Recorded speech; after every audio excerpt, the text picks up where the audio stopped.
در شب عید جوان همراه همسر خود وارد دکان طلا فروشی شدند.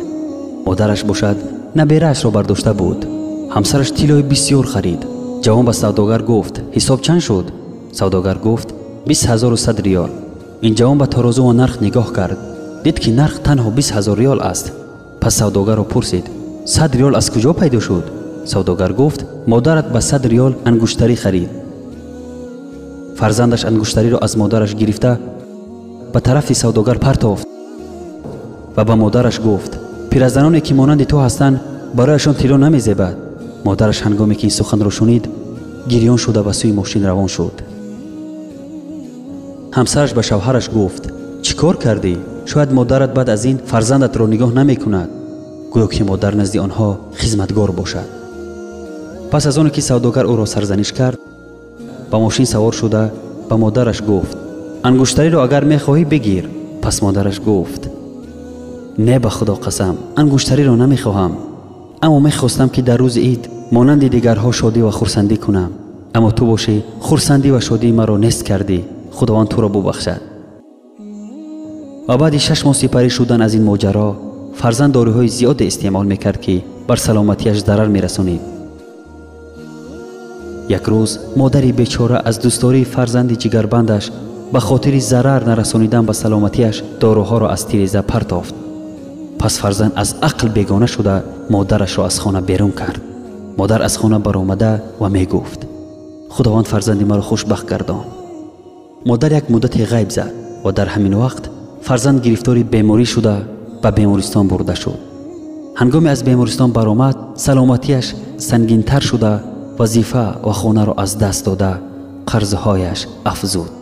و ما اصابكم من مصیبت فبما كسبت ایدیکم و یعفو عن کثیر.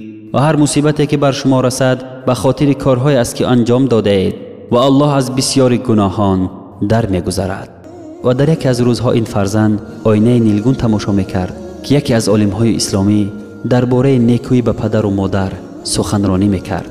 می‌گفت نیکی و احسان به پدر و مادر سبب زیاد شدن رزق می‌گردد و انسان را از غم و اندوه بیرون کرده مشکلات را آسان می‌گرداند. بعد از شنیدن این سخن‌ها خداوند هدایتش کرد و خطای خود را فهمید. سپس شتابان از جایش برخاست و به سراغ مادرش برآمد. مادرش را در پایان آشیانه پیدا کرد که از صدقه و خیرات مردم زندگیش را به سر می برد. فرزند خود را در پیش پای مادر پرتافته و بسیار گریه کرد. مادر نیز همراه فرزند گریه می کرد. مادرش او را بخشید و به سوی خانه برگشتند. سبحان الله، کاملا فرزند شفا یافت از تمام بیماری ها و دویم باره صاحب وظیفه و خانه زیبا گردید و به سبب روزگی و دعای مادرش قرضهایش را پرداخت کرد.